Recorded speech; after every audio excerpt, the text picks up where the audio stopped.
he visto a mis adversarios en Múnich y son unos gusanos, dice Hitler en varias ocasiones.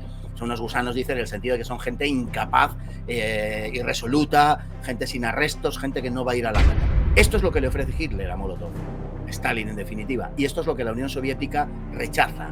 Por eso Hitler determina, un mes después de la visita de Molotov, que se ponga en marcha Barbarroja. Es cuando se aprueba la Directriz 21 el 18 de diciembre. Recibe el telegrama de Ribbentrop donde le dice: ahora lo que tenemos que conseguir es que España entre en guerra. Carece de unidades para poder protagonizar o para llevar a cabo operaciones anfibias, carece de bombarderos estratégicos, carece de una marina poderosa. Una parte sustancial de ella, por ejemplo, la mitad de los destructores que tiene, los ha perdido en la operación de Noruega. Es que en septiembre Stalin vuelve a movilizar una docena larga de divisiones, y en octubre y en noviembre y en diciembre. Verdaderamente es algo absolutamente increíble. Bienvenidos al canal de Historias Bélicas que merecen ser contadas. Hoy estamos aquí con Fernando Paz para hablar de su último libro, que básicamente pues ha sido el de la Operación Barbarroja, donde hace una radiografía de la operación, tanto a nivel político, económico y militar.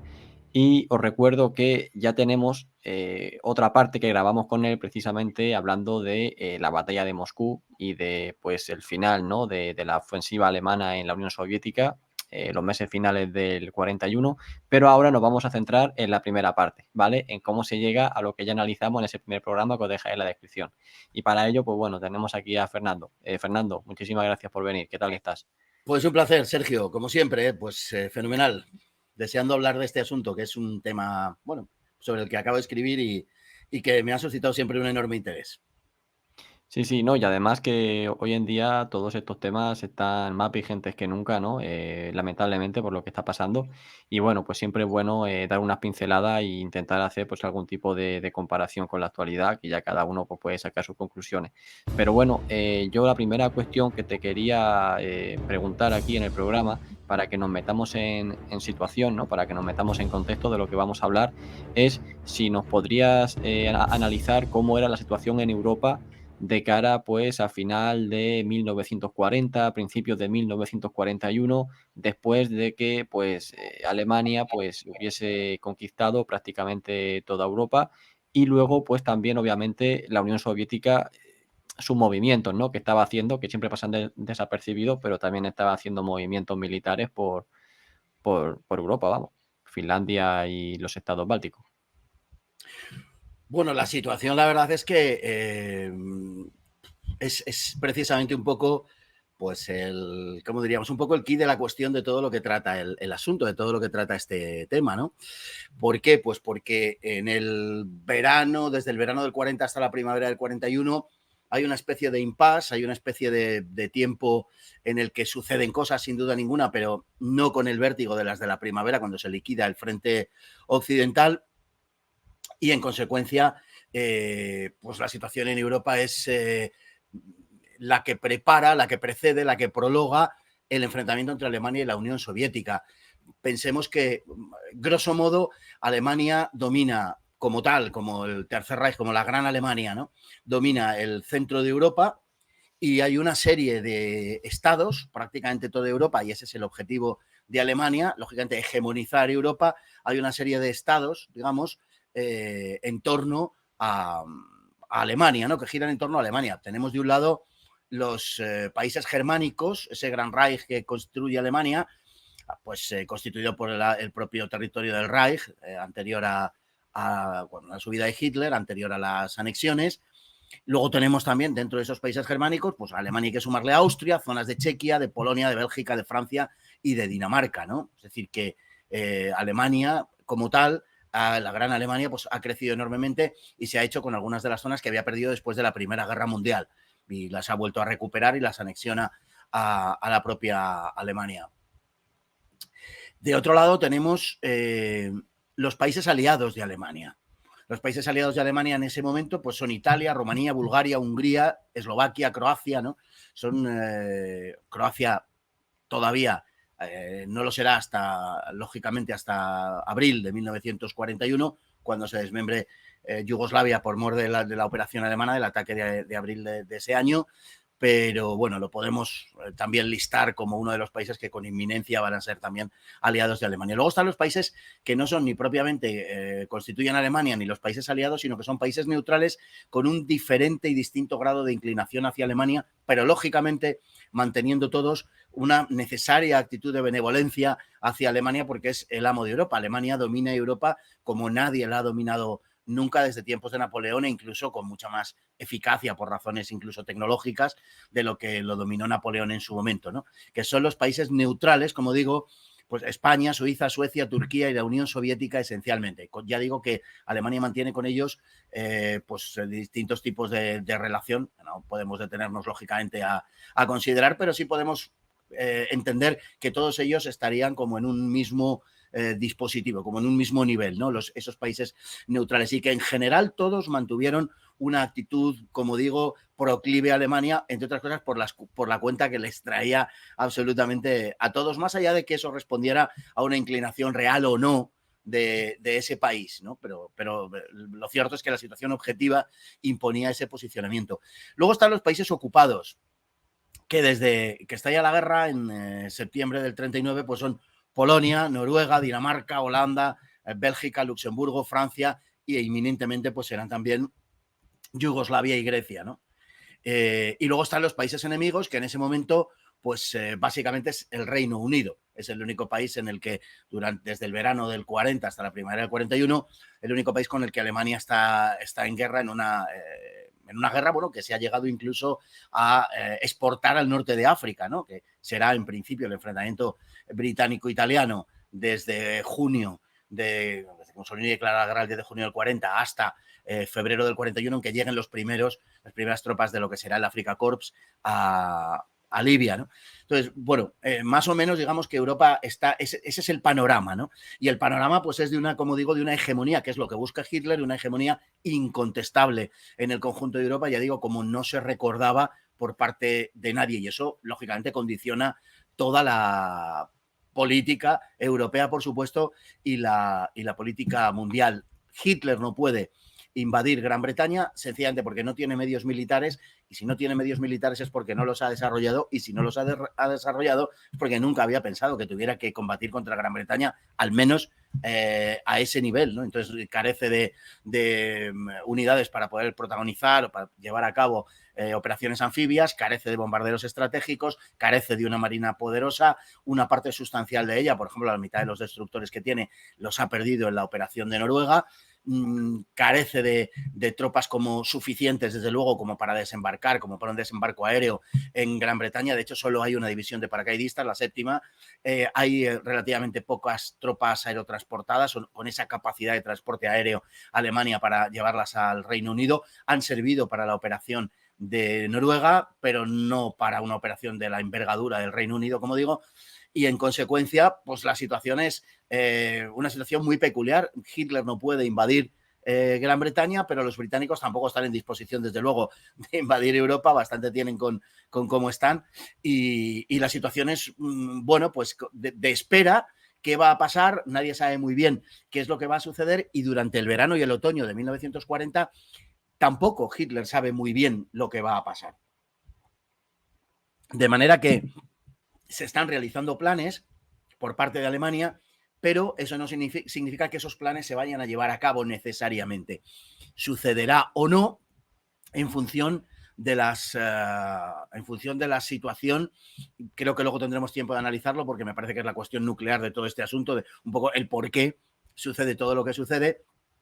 Y en consecuencia, bueno, lo que me parece más importante, habiendo dibujado ya este panorama de lo que era la Europa en esos meses, lo que me parece más sustancial, como digo, es que Hitler toma la decisión, puesto que tiene que enfrentar a Gran Bretaña, algo que en principio no quiere, pero de hacerlo de una manera, ya que no puede asaltar directamente las islas, hacerlo de una manera, digamos, mediante una estrategia periférica. Que, por cierto, en lo que a nosotros toca como españoles, pues es donde España empieza a tener alguna importancia para Alemania, ¿no? Es hasta agosto de 1940 que podemos decir ya que en ese momento es cuando la estrategia periférica, puesto que Hitler realmente nunca se tomó en serio la operación León Marino, nunca verdaderamente nunca llegó a pensar que iba a desembarcar y todas estas cosas. Fue una maniobra fundamentalmente destinada a lo que él consideraba que era hacer entrar en razón a Gran Bretaña, pero no verdaderamente lo consideró como una posibilidad militar. Y en lugar de eso, en una fecha tempranísima, se decide por la estrategia periférica, una estrategia a la que le animaba, por ejemplo, Raeder, en buena medida también Ribbentrop, y una estrategia que queda reflejada, y citaba el caso de España, porque precisamente el 2 de agosto del 40, el embajador Stoerer en Madrid, el embajador alemán en Madrid, recibe el telegrama de Ribbentrop donde le dice: ahora lo que tenemos que conseguir es que España entre en guerra. Que España entre en guerra cuando era un país absolutamente irrelevante hasta ese momento desde el punto de vista alemán, la importancia de que España entre en guerra lógicamente no se justifica si no es porque ya se ha decidido por una estrategia periférica. Y dentro de esa estrategia periférica de dañar a Gran Bretaña, no mediante el asalto a las islas, porque no se puede, sino, como digo, mediante esa estrategia, dentro de eso pues empieza a tener importancia también la Unión Soviética.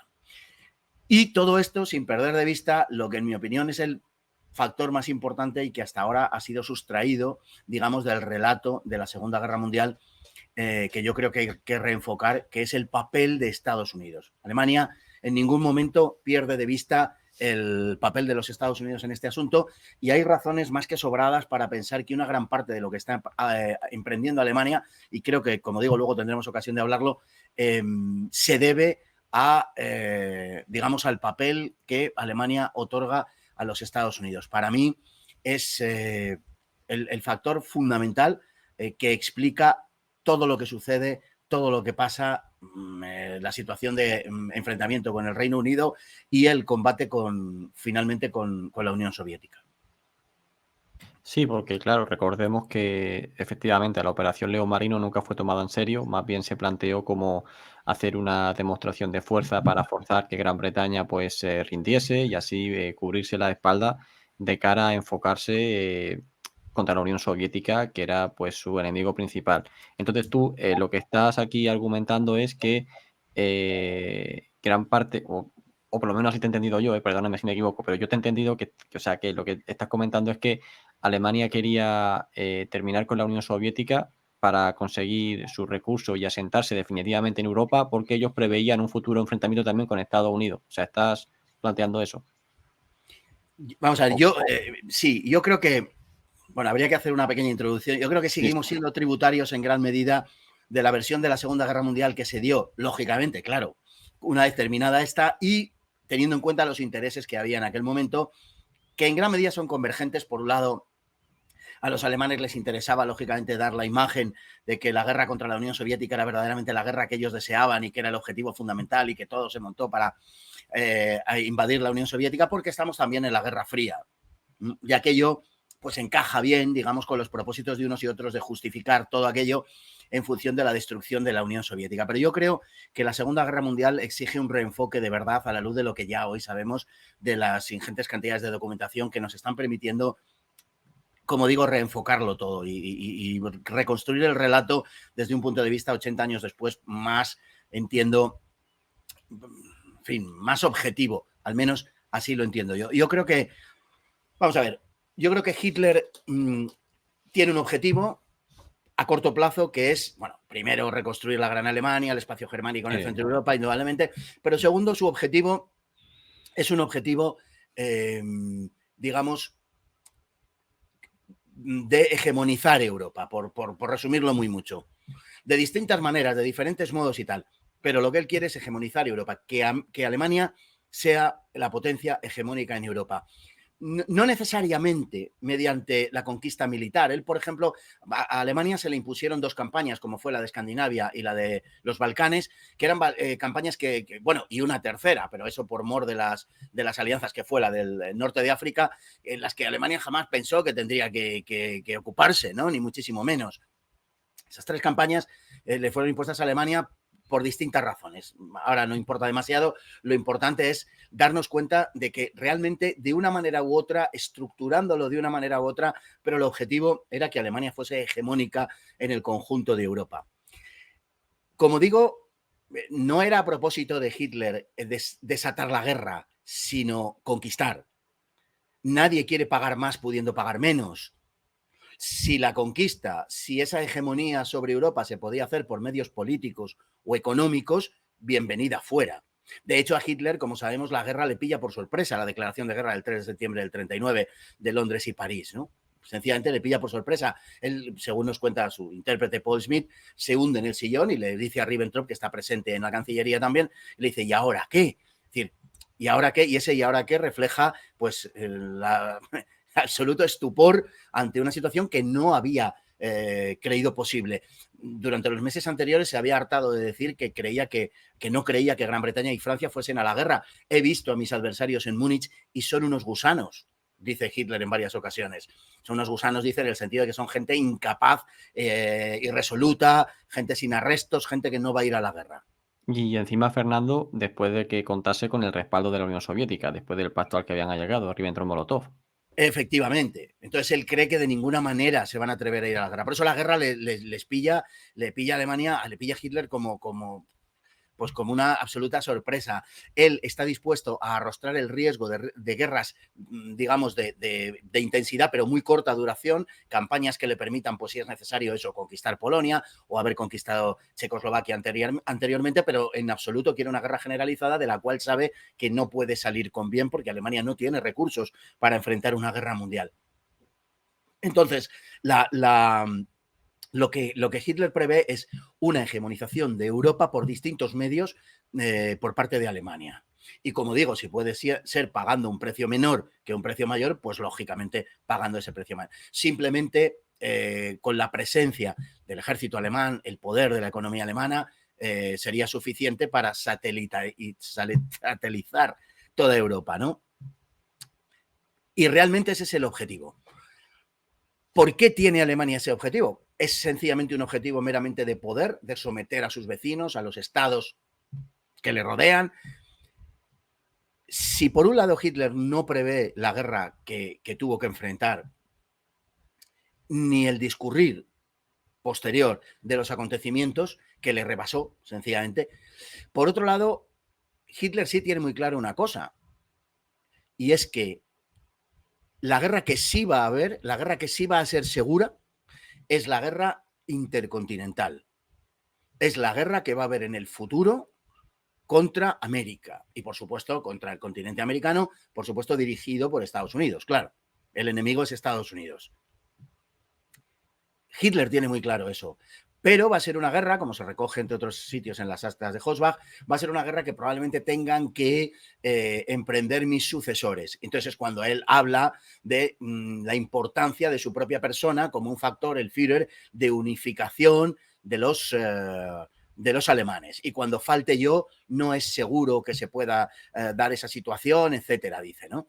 Por tanto, entiende que debe emprender esa campaña, que hay que prepararse para esa guerra en la segunda mitad o hacia la mitad de los años 40. Es lo que deja traslucir en 1937, como se recoge en las actas de Hossbach. Entonces, lo que él ve es que para enfrentar esa guerra intercontinental, que sí va a suceder, Europa debe ser una fortaleza. Hay que construir la Festung Europa. Pero hay dos factores que no domina, que no controla, dos meteoritos incontrolados, que no sabe muy bien qué va a pasar con ellos. Y que tiene que neutralizar, que tiene que asegurarse que cuando menos no van a ser enemigos, que son el Reino Unido y la Unión Soviética.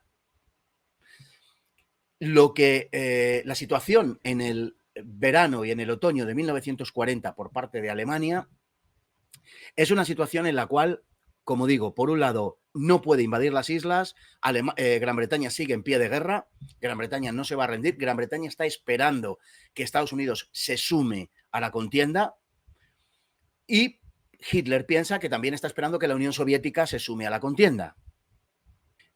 Siempre la razón que dará Hitler para la invasión de la URSS es que es la última esperanza de Gran Bretaña en el continente. Y en todo caso no podemos hacer nada contra los Estados Unidos. Hay que poner fuera de combate a Gran Bretaña. La política de Hitler en principio no es enfrentarse a Gran Bretaña ni enfrentarse a la Unión Soviética. Pero Gran Bretaña se le enfrenta igualmente, aunque no sea su política, la de Hitler. Pero Gran Bretaña se le enfrenta. Y el objetivo de Hitler es que Gran Bretaña quede neutralizado, que Gran Bretaña no sea un portaaviones para un futuro desembarco de tropas norteamericanas en Europa que se pueda apoyar en las islas, por un lado. Y por otro lado, en ese verano y otoño de 1940, Alemania lo que desea es tener las espaldas cubiertas para esa guerra, o bien contra Estados Unidos, o bien contra lo que denominaríamos hoy la angloesfera, ¿no? La Gran Bretaña, el mundo de la Commonwealth y el continente americano. Eso es lo que piensa Hitler, esencialmente. Entonces, hay un momento, como digo, en ese verano-otoño de 1940, donde los alemanes verdaderamente creen que pueden neutralizar por medios diplomáticos a la Unión Soviética, donde le ofrecen la entrada en el pacto tripartito. Solo había faltado que le ofrecieran la entrada en el pacto anticomintern, pero bueno, se le ofrecen en el pacto tripartito. Ribbentrop habla del eje Madrid-Yokohama, de constituir un gran bloque euroasiático que sea autosuficiente, que sea capaz de autoabastecerse. Apenas se necesitarían algunas cosas, bueno, pues como el café, el té, pues caucho, bien, algunas cosas de las que podrían proveer, por ejemplo, Japón o las colonias francesas. O sea, no excesivamente importante, quizá con la excepción del caucho, como digo, que también se producía de forma sintética, por otro lado, y el objetivo es ese. ¿Cómo conseguir entonces que Alemania pueda tener las espaldas cubiertas? ¿Cómo fiarse, cuando no se fiaban, lógicamente, el uno del otro, pero cómo fiarse de la Unión Soviética? Pues proponiéndole, que es lo que sucede cuando Molotov visita en noviembre de 1940, proponiéndole a la Unión Soviética que en lugar de dirigirse hacia el oeste de Europa, bueno, hacia el este de Europa, hacia el oeste visto desde la Unión Soviética, es decir, hacia Finlandia, hacia Rumanía, hacia Bulgaria, hacia los Balcanes, hacia los Dardanelos, hacia la salida al Mediterráneo, la vieja aspiración rusa. Bien, pues que en lugar de esa política exterior, la Unión Soviética revise esos objetivos y se dirija hacia el Índico, hacia el Medio Oriente, sobre todo hacia Asia Central, reeditando lo que se llamó el Gran Juego a finales del siglo XIX, y hacia la India. Esto es lo que le ofrece Hitler a Molotov, Stalin en definitiva, y esto es lo que la Unión Soviética rechaza. Por eso Hitler determina, un mes después de la visita de Molotov, que se ponga en marcha Barbarroja, cuando se aprueba la Directriz 21 el 18 de diciembre. Además, esa circunstancia, si ese ofrecimiento a la Unión Soviética, donde, bueno, como digo, Ribbentrop llega a hablar de repartirse el mundo entre las 4 potencias fascistas, y dice Alemania, Italia, Japón y la Unión Soviética, la considera como potencia fascista, o así la denomina cuando habla de las potencias fascistas, las incluye en ellas. Bien, pues si la Unión Soviética hubiera dicho sí al ofrecimiento, digamos, de Hitler, además se hubiera vinculado la neutralización de los dos objetivos, del británico y del soviético. Porque, lógicamente, un enfrentamiento en Asia Central y un enfrentamiento en la deriva de la Unión Soviética hacia la India hubiera exigido de Gran Bretaña todos los recursos. La India era la joya de la corona, todos los recursos para defenderse del ataque contra la Unión Soviética, y hubiera, bueno, pues obligado a los dos a mantener ahí un combate que habría dejado a Alemania a las espaldas libres, tanto en el caso del este como en el caso de la neutralización, que es lo que buscaba Hitler de Gran Bretaña.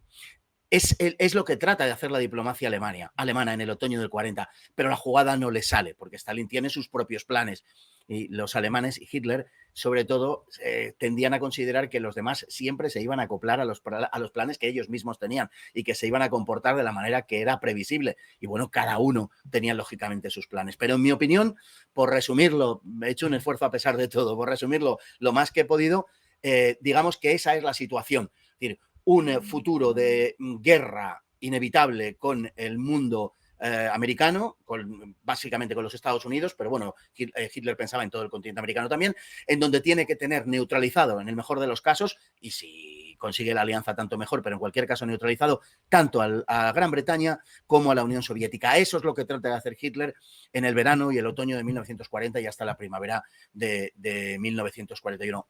Fracasa fundamentalmente porque Stalin no lo acepta.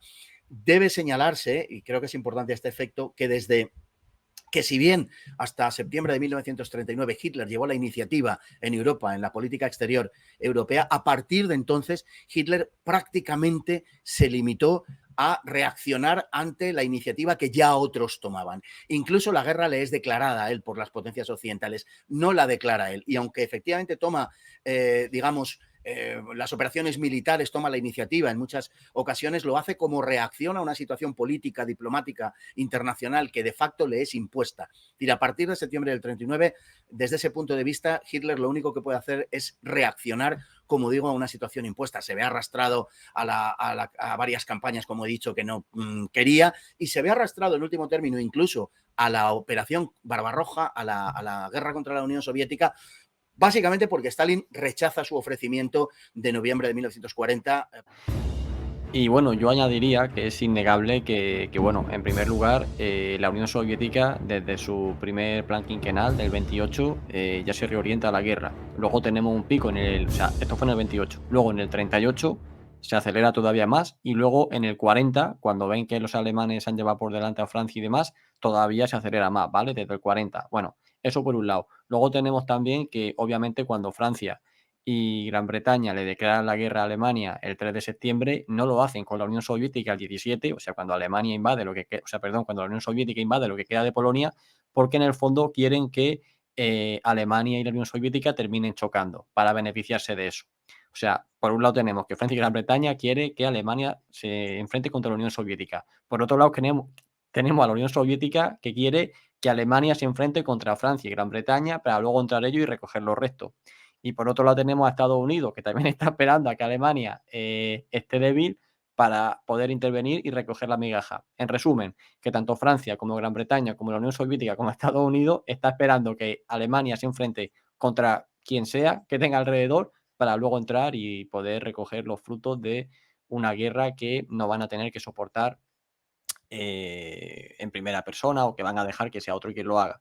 Es así, ¿no? Pero Alemania es lo que se encuentra también en parte. Sí, sí, claro, cada uno tiene sus planes, como es natural y Sí, sí. lógico, ¿no? Al final, la Segunda Guerra Mundial estalla, o sea, la declaración de guerra aliada a Alemania es por una cuestión geopolítica. Es porque Alemania ha roto el equilibrio en Europa Central y amenaza con convertirse en la potencia hegemónica, como hemos dicho antes, de un modo que sobre todo para los británicos, aunque también para Francia por una cuestión elemental de vecindad, pero para los británicos resulta inaceptable, ¿no? Todos lo sabemos, la vieja política británica del equilibrio del poder, del balance of power, que básicamente consiste en que en Europa haya un equilibrio, puesto que como yo soy reina de los mares, pues el mundo me pertenece en definitiva, ¿no? Si logro que en Europa haya un equilibrio. Esa es el interés de Inglaterra. Inglaterra entra en guerra por eso, no entra en guerra por razones de tipo moral de ningún tipo, ¿no? Como en ocasiones se nos vende en absoluto, ¿no? Y lógicamente cada uno tiene sus objetivos. En el caso británico, para que no haya pues esa ruptura del equilibrio europeo. De hecho, como todos sabemos, Gran Bretaña viene favoreciendo a Alemania desde el ascenso de Hitler hasta 1936-37 aproximadamente. La actitud británica es favorable a Alemania porque contrapesa la hegemonía francesa en el continente. Y entonces le interesa, y además como vaya a dar contra la Unión Soviética, le interesa que Alemania sea fuerte, sea potente. La política francesa es una política que va a remolque de la política británica de una forma muy clara. Se ve en todas las alianzas que tejen los franceses, se ve en el papel que juega Francia, por ejemplo, en el Comité de No Intervención durante la Guerra Civil Española, se ve en la política que desarrolla al respecto de Italia, es decir, que cada uno juega su papel efectivamente. Y detrás de todo esto, y esto es clave, está la Unión Soviética también. Está Stalin con sus intereses. ¿Y cuáles son los intereses de Stalin? Los intereses de Stalin es que en Europa occidental estalle una guerra para que los países capitalistas se despedacen y después de una devastación que él supone semejante a la de 1914-18, la Unión Soviética, el comunismo pueda alzarse sobre las ruinas de una Europa devastada y tenga la posibilidad verdaderamente de extender el comunismo por el mundo. A veces perdemos de vista este asunto porque a Stalin, sobre todo en las últimas décadas, se le ha caracterizado como una especie de nacionalista ruso, más o menos disfrazado o vestido con los ropajes del socialismo real, del comunismo y demás, pero en el fondo lo que era un patriota ruso o un nacionalista ruso y tal.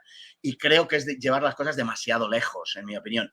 ¿Que hay componentes de ese tipo, de ese estilo? Sí, pero fundamentalmente esos componentes son puramente funcionales. Es decir, los utiliza para conseguir su objetivo final. Y su objetivo final es la expansión del socialismo por el mundo. No nos engañemos al respecto de esto. Por tanto, él lo que tiene, él firma el pacto con Hitler porque cree porque quiere que estalle la guerra, básicamente.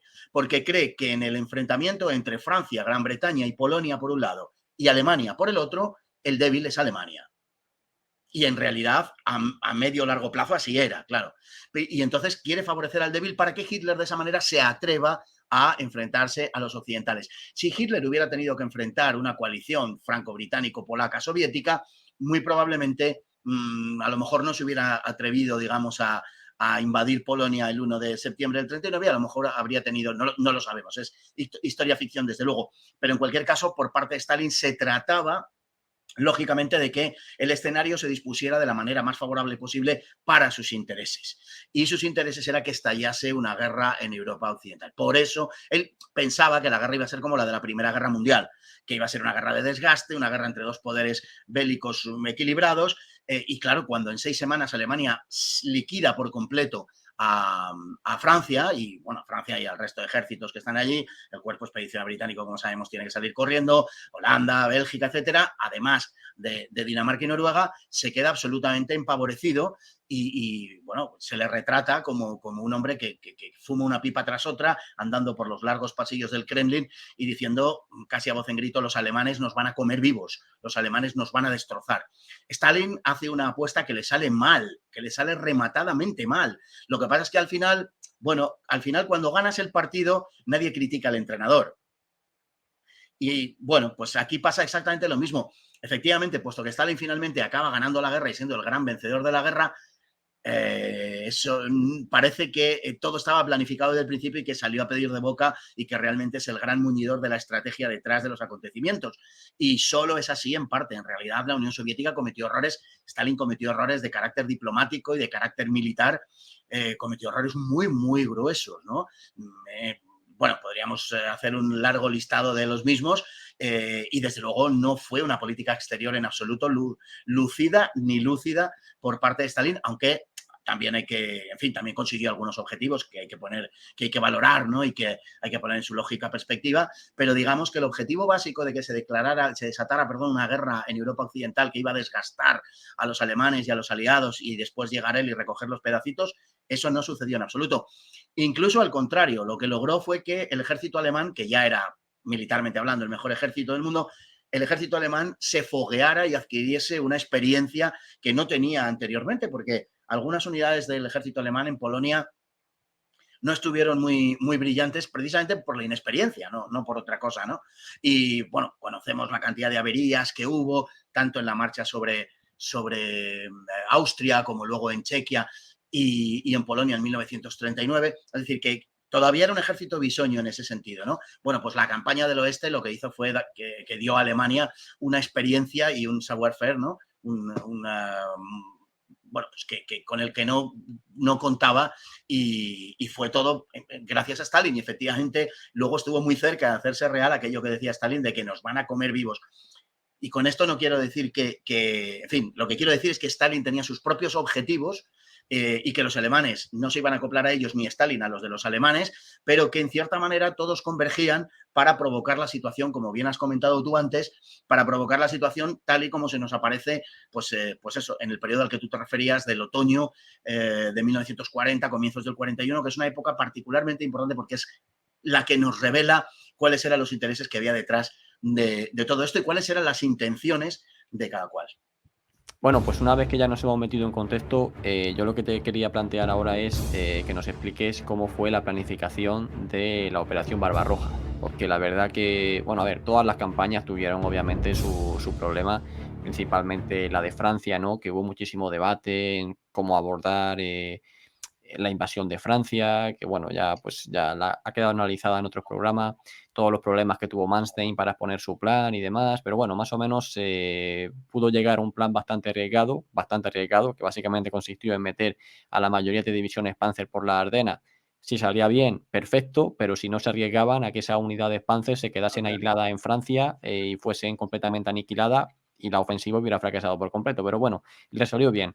Pero, claro, no es lo mismo abordar, pues, invasiones como pudo ser la polaca o como pudo ser la la francesa, en la que por supuesto entran también Bélgica y Holanda, que abordar ya lo que es una invasión a la Unión Soviética con la cantidad de terreno que se pretende conquistar en muy poco tiempo. Entonces, a partir de aquí entran en juego todo tipo de consideraciones militares, económicas y políticas, ¿no? Que se van a necesitar para vencer a la Unión Soviética. ¿Nos puedes explicar un poco cómo fue este proceso? Bueno, la planificación de la Operación Barbarroja, la verdad es que es un tema largo, prolijo, confuso, muy confuso, porque hay implicados muchas instancias diferentes, porque Hitler además encargó dicha planificación tanto al alto mando del ejército como al de las Fuerzas Armadas, y al final lo que salió fue una cosa, pues una mezcla de muchas cosas y sobre todo muy indefinida. De manera que esta sería la primera característica que habría que reseñar, porque es una característica que nos perfila muy bien cómo fue la campaña.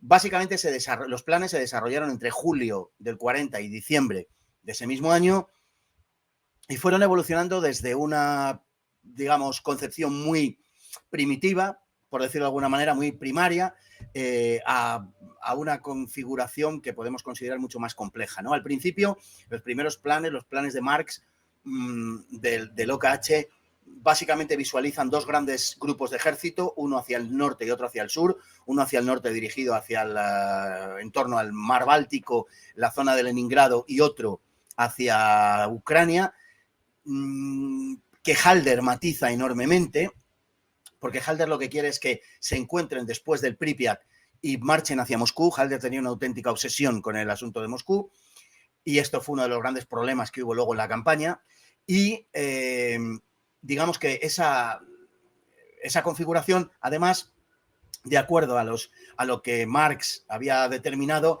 debía poner el acento en el grupo de ejércitos sur. Pero Halder no quería eso. Halder quería que se pusiera en el grupo de ejércitos norte, que era el encargado de marchar sobre Moscú. Y como tenía, como decíamos, esa obsesión, pues rehizo y obligó a Marx a que rehiciese los planes para que pusiera la fuerza, digamos, en el grupo de ejércitos que a él le interesaba.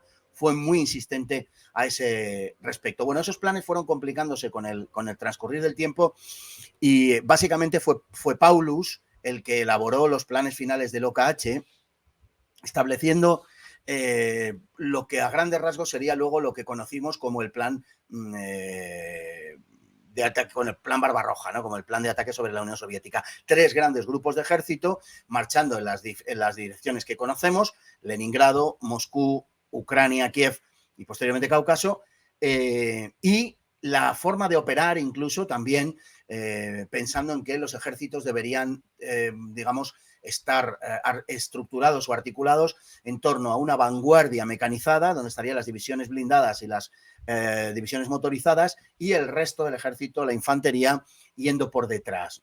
Bueno, esa idea, que donde aparece primero perfilada de una manera ya detallada es con Paulus, fue la idea que se incorporaría finalmente al plan de ataque alemán, ¿no? Y al final lo que salió de allí pues fue una mezcla eso, de distintas propuestas, el plan de Paulus, el plan de Losberg, que eran muy semejantes, ¿no? El reto principal de los planes de ataque alemán no era tanto la conquista de territorio como la destrucción del Ejército Rojo. Ese era el primer objetivo, que estaba ligado también al objetivo ulterior, que era la destrucción del Estado soviético. Y esto es particularmente importante. Ambos objetivos, por otro lado, estaban, como digo, obviamente relacionados. Además, esa destrucción del Ejército Rojo tenía que producirse en un espacio determinado, antes de la línea Dnieper-Dwina, en los primeros 500 kilómetros de ataque alemán, por razones de todo tipo, por razones militares, por razones de disponibilidad de tiempo, por razones logísticas, pero tenía que producirse ahí. Era básico. O sea, digamos que eso no era discutible, era la base de la que se partía. La base de todos los planes era el embolsamiento y la destrucción de las unidades soviéticas antes de la línea Dnieper-Dwina, ¿no? Claro, tenía una serie de problemas básicos todo este planteamiento. El primero, podemos decir, y es una de las razones de la derrota alemana, el primero es el absoluto optimismo con el que los alemanes emprenden la operación. La operación estaba cogida por los pelos. Tenemos de los alemanes la idea de que son absolutamente meticulosos, de que lo tienen todo calculado, de que no van a ninguna parte sin un plan preconcebido, detallado y tal, y no fue así en absoluto. En el caso de Barbarroja fue básicamente todo lo contrario, fue bastante chapucero en ese sentido. Para empezar, había un desconocimiento de la situación al otro lado de la frontera. O sea, no se sabía lo que había del otro lado. Como comento en el libro, al libro que tenían, al volumen que tenían en el Estado Mayor, que estaba encuadernado en Colorado, le llamaban el asno rojo, ¿no? Después de que los alemanes entrasen en la Unión Soviética, porque no tenía nada que ver con lo que se encontraron, ¿no? Con la potencia soviética, con el tipo de armamento, en fin, bueno, con todo, con incluso los grados de industrialización y de urbanización de la Unión Soviética, en fin, era un absoluto desastre. Por tanto, un desconocimiento de la situación al otro lado de la frontera. Luego había una diferencia de efectivos humanos grande a favor de la Unión Soviética, que siempre es un problema en cualquier circunstancia, pero sobre todo es un problema siempre para el atacante, porque el atacante debe, según la ortodoxia militar, debe disponer de aproximadamente 3-1, ¿no? Para que, por razón de los efectivos, tenga posibilidades el ataque sobre la defensa, ¿no? Problemas para mantener la sorpresa, esta era otra cuestión también que tenían los alemanes en el diseño de sus planes, problemas para mantener la sorpresa y enmascarar las concentraciones de tropas, que bueno, que hasta cierto punto coló, por decirlo de alguna manera, de cara a Stalin, porque Stalin quería que colara, pero hasta cierto punto digo que coló porque durante las primeras semanas y meses, pues bueno, se podía alegar que estaban entrenándose las tropas para invadir Gran Bretaña, pero ya dado el volumen de tropas y el tiempo que llevaban allí, pues aquello iba siendo cada vez menos creíble, ¿no? También tenían que tener en cuenta, y lo tuvieron, pero no le hicieron demasiado caso, la inmensidad del espacio, que además presenta la peculiaridad en la Unión Soviética, presentaba la peculiaridad de que se iba ampliando según ibas hacia el este. La Unión Soviética se va abriendo hacia el norte y hacia el sur, lo cual pues lo complicaba, como digo, todavía más, porque hacía el espacio más grande, ¿no?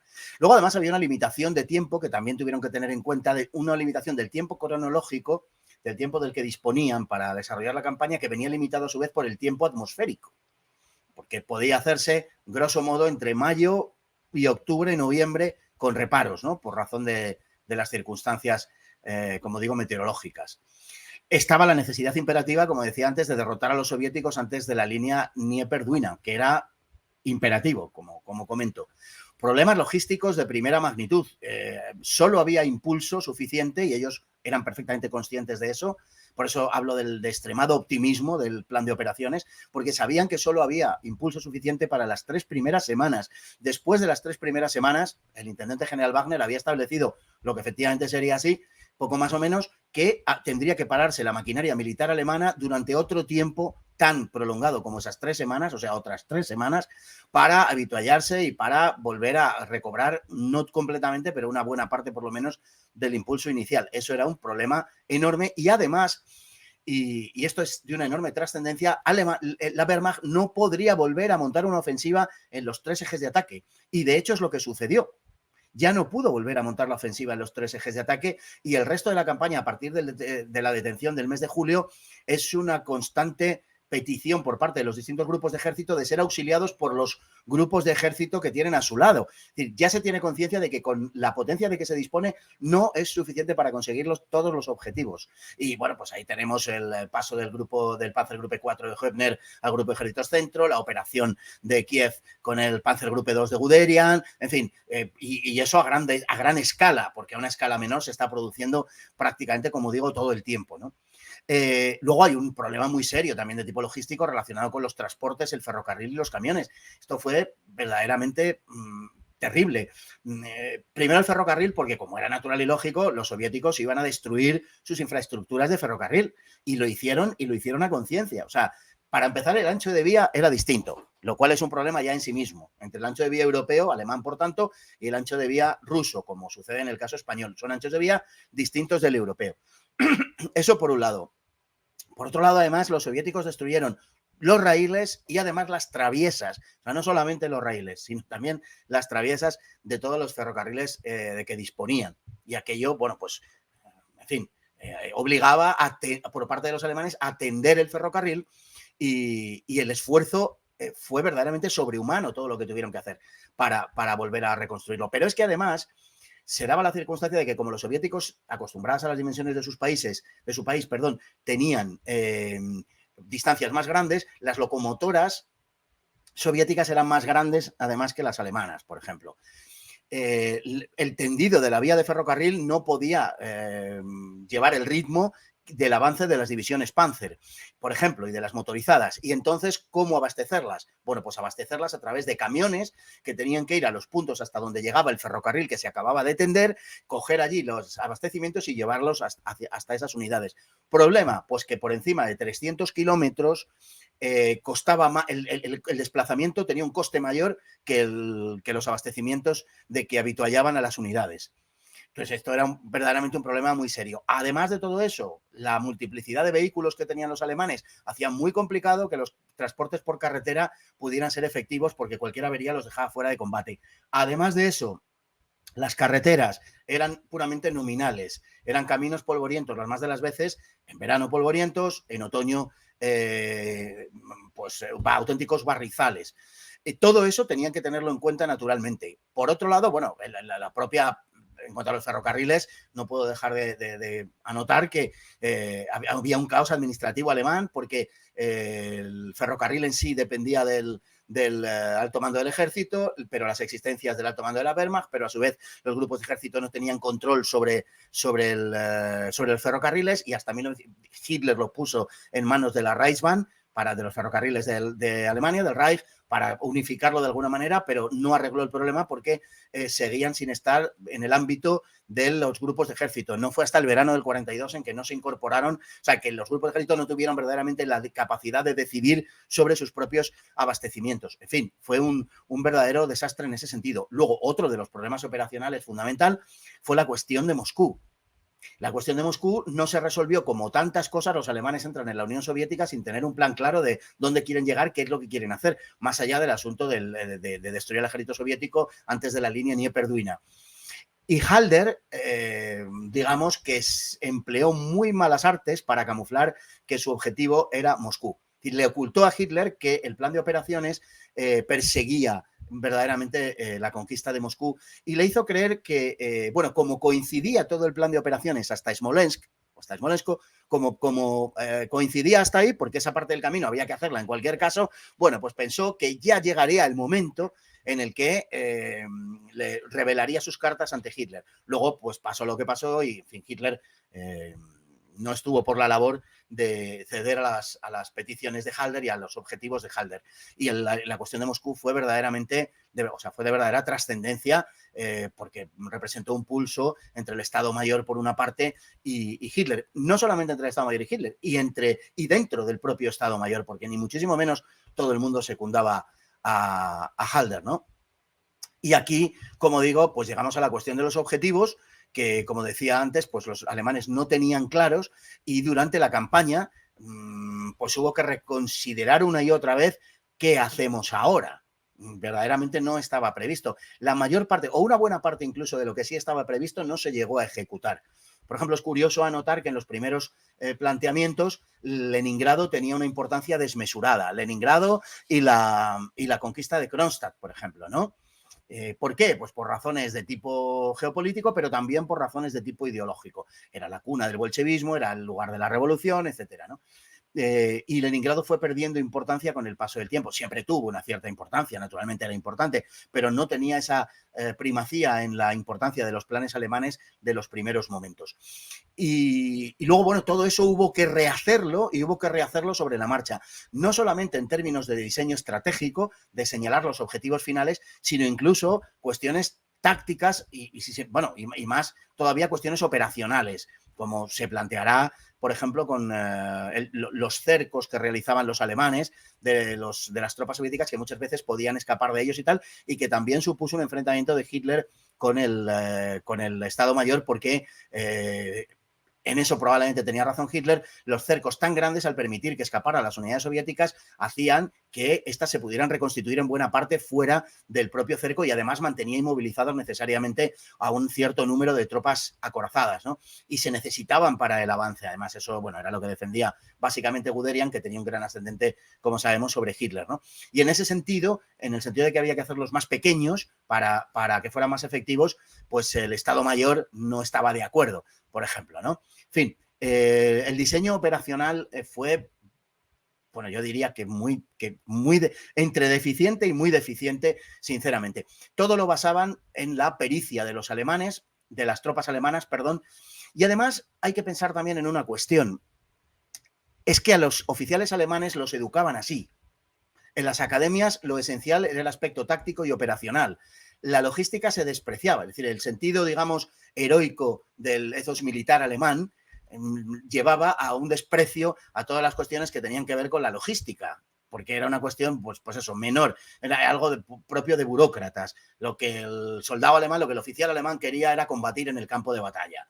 Esa era la historia, ¿no? Entonces, ese desprecio de las cuestiones logísticas condujo finalmente a la situación de marasmo total y absoluto que se produjo, bueno, pues en pocos meses. Por ejemplo, en la operación Tifón, Guderian se encuentra con que solo el 15% de sus vehículos funcionan, de sus vehículos de camiones, ¿no? Funcionan. Bueno, pues este es el resultado del desastre logístico, ¿no? Estaba todo cogido por los pelos y todo descansaba en algunos supuestos que daban por hecho que se iban a producir, como esa derrota absoluta del Ejército Rojo antes de la línea Dnieper-Dwina, y por tanto, y aquí habría que hacer una pequeña llamada, a su vez la logística no le daban importancia por una razón. También, es decir, también era racional, aunque deberían haberlo previsto, por si acaso, tener un plan B, digamos, que es lo que no tenían, pero también tenía una lógica el desprecio a la logística en este caso. ¿Cuál? Pues sencillamente que como todo el plan descansaba en que la victoria se consiguiese antes de la línea Dnieper-Dwina, hasta ahí la logística iba a funcionar.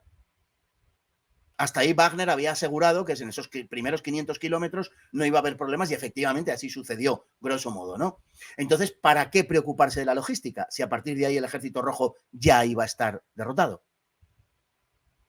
Claro, aquí es el problema de Barbarroja, que al final, y resumiéndolo mucho, ¿no? Después de lo que has comentado, al final todo depende de que el Ejército Rojo se ha derrotado durante las primeras semanas, que además para los alemanes lo tuvieron a pedir de boca porque encima el Ejército Rojo estaba concentrado en la frontera, muy mal desplegado y muy mal.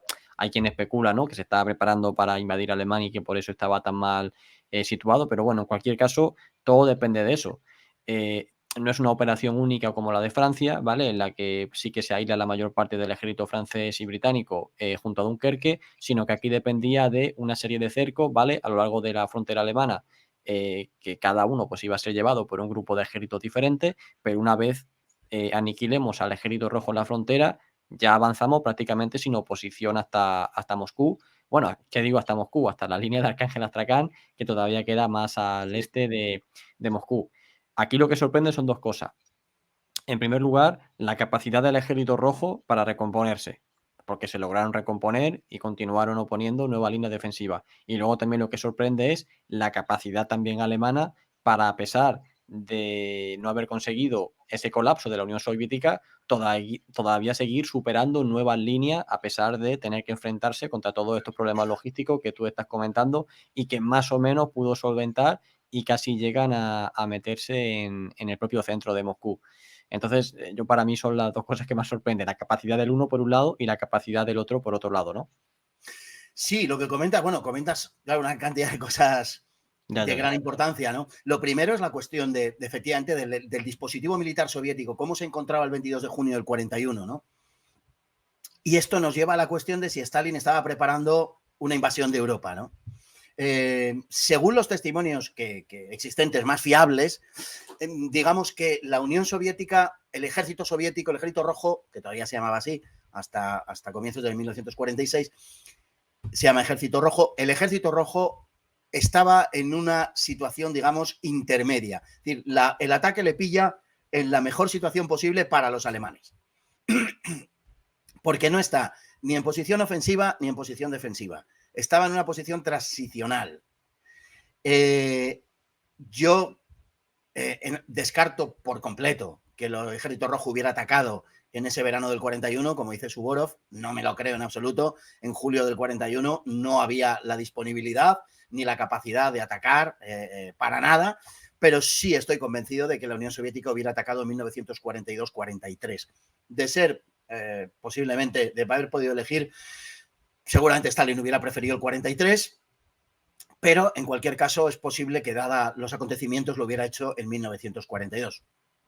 Todo parece indicarlo así y se han podido, bueno, pues reconstruir en gran medida la situación tal y como estaba las fechas del ataque alemán, como digo, y las fechas inmediatamente anteriores, y parece claro que Stalin hace un llamamiento a la guerra ofensiva, a la guerra de conquista. Está la célebre sesión de la Academia de Oficiales donde, en fin, pues como digo, se ha podido reconstruir con testimonios con el paso de los años, donde es claro que está llamando al ataque, que está llamando a la conquista, en fin.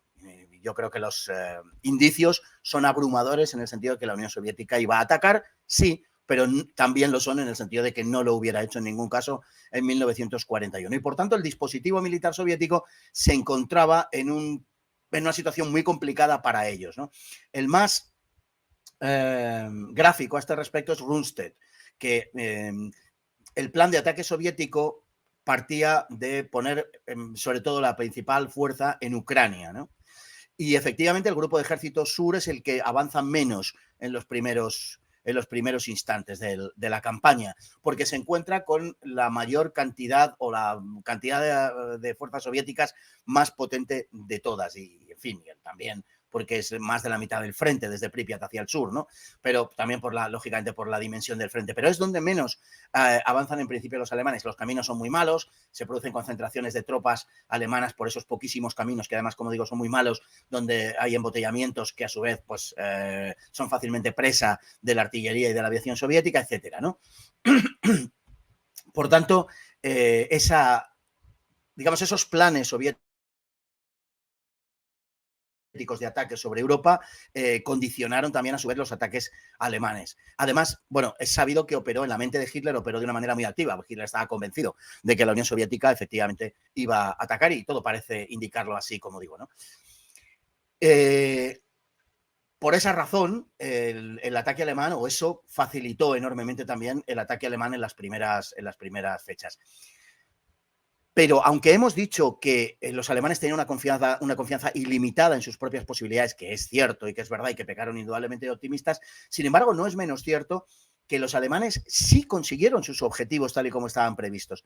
Es decir, ellos habían calculado que había en torno a 150, 160 divisiones soviéticas en el frente occidental y efectivamente ellos liquidan 150 divisiones antes de la línea Dnieper-Dwina. O sea, consiguen el objetivo, por optimista que sea, es verdad que lo consiguen. El problema, en mi opinión, no radica ahí. El problema radica en la subestimación de la Unión Soviética, en que no creen que la Unión Soviética pueda tener, digamos, la capacidad que verdaderamente tiene. Es verdad, es increíble. Decías tú antes, y en mi opinión la razón de por qué quienes consiguen las mayores victorias de la historia de la guerra, porque no hay mayores victorias que las que consigue la Wehrmacht en el verano de 1941, o quienes encajan las mayores derrotas de la historia de la guerra, sin embargo, ni a unos sus victorias les sirven para derrotar, para conseguir la victoria completa, ni a los otros las derrotas les derrotan por completo, ¿no?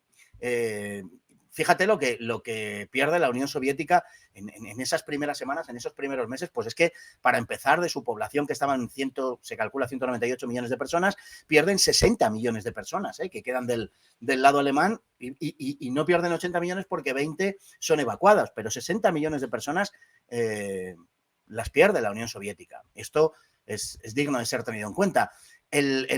Prácticamente el 65% del carbón, el 70% casi del hierro, el 68%, si no recuerdo mal, el 58% del acero, el 60% del aluminio, el 60% de la cabaña porcina.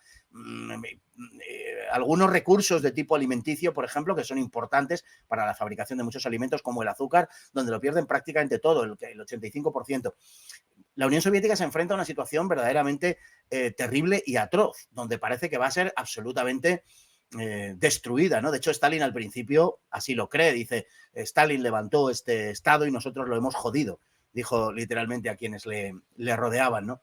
Y la situación era verdaderamente tremenda, ¿no? O sea, pero mediante una dirección política sencillamente inflexible, porque fue así, la inflexibilidad bolchevique, la capacidad de asumir cualesquiera derrotas, de encajar cualesquiera pérdidas, es igual, de seguir adelante, fue lo que les salvó. Ningún país hubiera soportado la pérdida militar y civil que pierde la Unión Soviética solo en 1941. Si nos vamos ya al final de la guerra, donde hoy está calculado en 27 millones las pérdidas humanas, solo las pérdidas humanas, imagínate.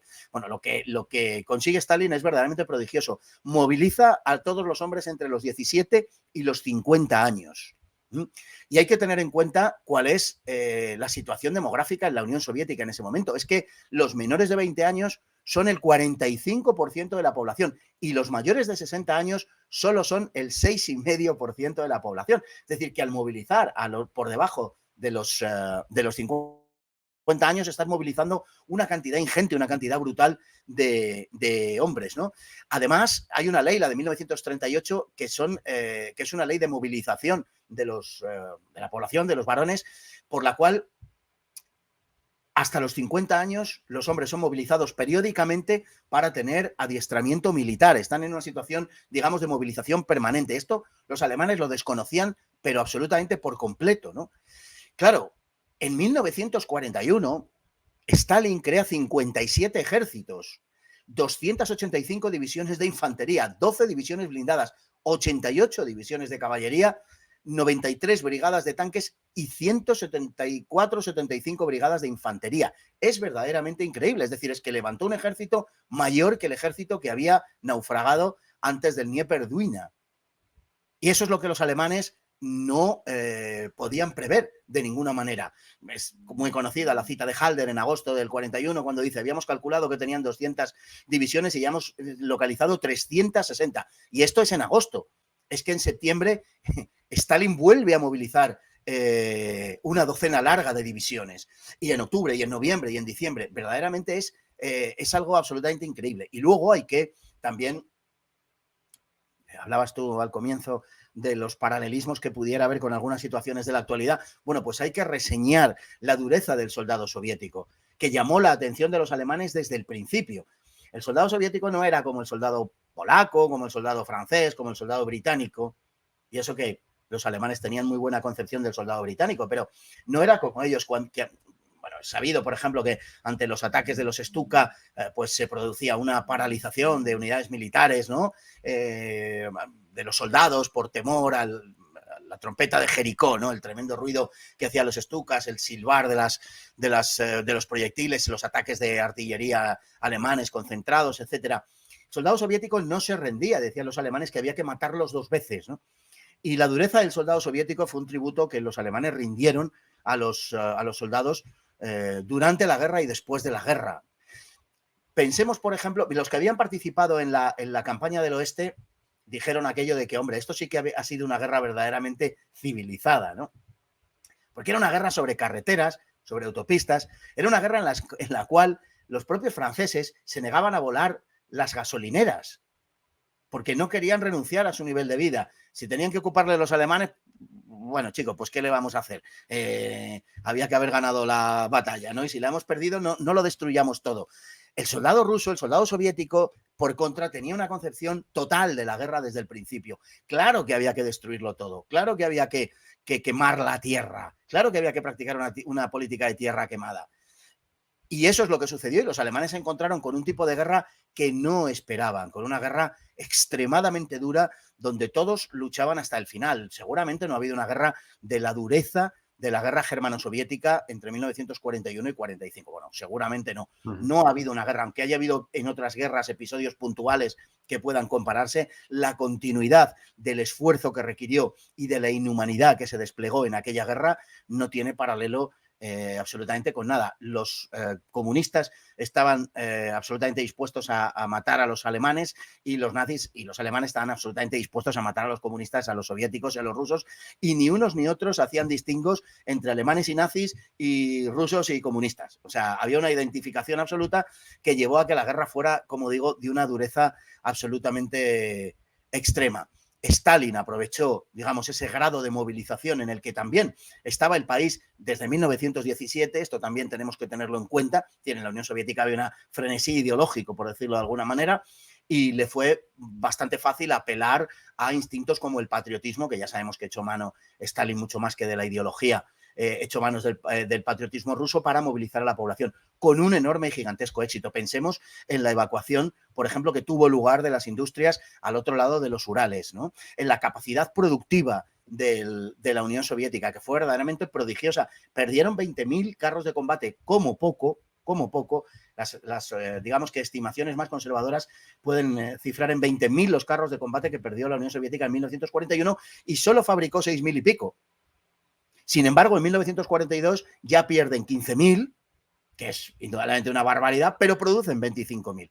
Y esa capacidad de movilización, esa fanatización se operó a través de Stalin, a través del Partido Comunista, es lo que permitió contener, aunque fuera en in extremis, a los alemanes, derrotarlos y finalmente, bueno, ganar obviamente la campaña y entrar en Berlín. Por tanto, es un factor que debe tenerse en cuenta de una manera primordialísimo. Sin duda ninguna es una cuestión política ideológica de la que se valió Stalin para imponer una dureza que ningún otro país podía haber desarrollado, ni para encajar las derrotas brutales que encajó, ni para luego imponerse. Es verdaderamente imposible explicar de otra manera el que aquellas derrotas que se contaban por millones de hombres, es que pensemos que en Kiev, por ejemplo, la Unión Soviética pierde, por todos los conceptos, la batalla de Kiev de septiembre del 41, pierde en torno a 1 millón de hombres, en torno a 1 millón. Siempre se habla de los 675.000 prisioneros, que los soviéticos luego han dicho que no fueron tantos, que fueron 550.000. Bueno, da un poco igual, que da lo mismo, pero entre los prisioneros, los muertos, los desaparecidos y los heridos que quedaron en manos alemanas o que fueron irrecuperables, parece ser que la cifra se acerca al 1 millón de que constaba el Frente del Sudoeste, ¿no? Es decir, que verdaderamente estamos ante una situación que es muy difícil concebible por parte de los occidentales. Y aquí, bueno, pues hay que también referirse a cómo ese imaginario colectivo que se ha construido en torno a la Segunda Guerra Mundial hay que revisarlo de verdad, hay que revisarlo con, a fondo, porque al disponer de los medios de propaganda, fundamentalmente los Estados Unidos, a través del cine, ¿no? Pues se nos han estado proyectando una serie de cosas que no se compadecen bien con lo que verdaderamente fue la Segunda Guerra Mundial. Simplemente pensemos que los soviéticos, también por su modo de hacer la guerra, esto una cosa no va, separada de la otra, pero los soviéticos pierden 55 hombres, 55 personas por cada una que pierde los Estados Unidos durante la Segunda Guerra Mundial. Es decir, pierden 55 veces más. Y solamente, hay que decirlo, gracias a la extrema dureza de Stalin y de la Unión Soviética, pudo ser derrotada Alemania. Los alemanes perdieron el 80% de todo lo que pierden en la Segunda Guerra Mundial en el frente del Este. Bueno, esto nos da una idea de lo que estamos hablando, ¿no? Sí, y yo el siguiente tema que, bueno, ya más o menos has hecho un poco una pincelada, pero quiero meterme un poco más en profundidad sobre la capacidad que tuvo Stalin y el sistema comunista de pues continuar. Me refiero, los alemanes también esperaban que en parte los rusos estuviesen pues descontentos, ¿no? De cara a Stalin, de cara al sistema comunista y demás, ¿no? Y a la imposición que se les hizo, todas las matanzas que se produjeron durante la revolución, en Ucrania lo del Holodomor y demás. Y ellos esperaban también que por parte de la propia población rusa, y ya no solo rusa, sino de otros países que estaban dentro de la Unión Soviética, pues hubiera como una especie de levantamiento en contra de Stalin.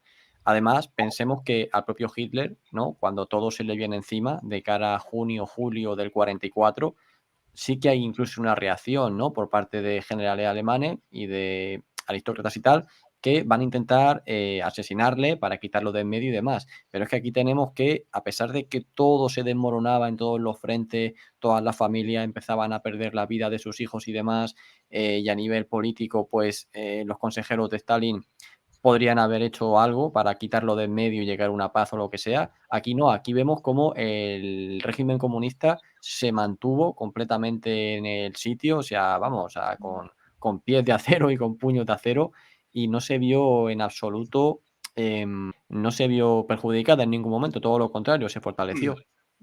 Es curioso. Sí, así fue. Es decir, yo creo que fue una combinación de dos cosas fundamentalmente, ¿no? Por un lado, la invocación al patriotismo de Stalin. O sea, Stalin supo, con una enorme intuición, supo por dónde había que ir. No, digamos, no lo presentó nunca como un combate ideológico. Era un combate por la supervivencia de la Unión Soviética, por la supervivencia fundamentalmente de Rusia. Había, y el stalinismo se caracteriza por eso, había una rusificación de la Unión Soviética que venía de atrás. Y al hilo de esa rusificación, la Segunda Guerra Mundial pues tuvo un papel muy relevante porque las invocaciones eran básicamente referentes al pasado histórico, al pasado ruso, ¿no? Por una parte. Esa apelación al patriotismo fue enormemente emotiva y fue de una enorme trascendencia y de un enorme impacto sobre la población. Y por otro lado, la política alemana. Los alemanes no entran en la Unión Soviética como liberadores, entran en la Unión Soviética como conquistadores. Ese es el enorme error. Enorme error basado en que, como iban a derrotar al Ejército Rojo y a desmantelar el Estado soviético antes de la línea Nieper-Dwina, como ahí iba a quedar todo resuelto, ¿para qué había que ser amables con esa población? Todo lo contrario. Iba a ser una población dominada, sometida. Por lo tanto, no se necesitaba la adopción de determinadas medidas de carácter político, con algunas excepciones. El caso de los países bálticos, donde se iba a formar, junto con Bielorrusia, la Ostland, ¿no? La tierra del este, la frontera del este, en el noreste de la Europa germanizada. Esos eran habitantes de origen báltico y, por tanto, bueno, pues dignos habitantes del Gran Reich alemán. Por una parte, los ucranianos, que en definitiva, pues Ucrania es una entidad un tanto evanescente en cuanto a que está compuesta por dos grandes raíces culturales, por dos grandes procedencias culturales. De un lado, podemos decir, esa Ucrania pro-occidental, esa Ucrania católica, esa Ucrania que se relaciona con la Europa central, y luego la otra Ucrania, que es la Ucrania rusa, y ahí había digamos, una palanca que utilizar por parte de los alemanes en cuanto a su vinculación con los ucranianos, y al respecto de lo cual pues era particularmente partidario Alfred Rosenberg. Y luego estaba también, ya pues eso, llegaríamos en el verano del 42, los pueblos caucásicos. Esos tres pueblos eran pueblos, bueno, con los que se podía contar, por decir así, para una posterior elaboración política, ¿no?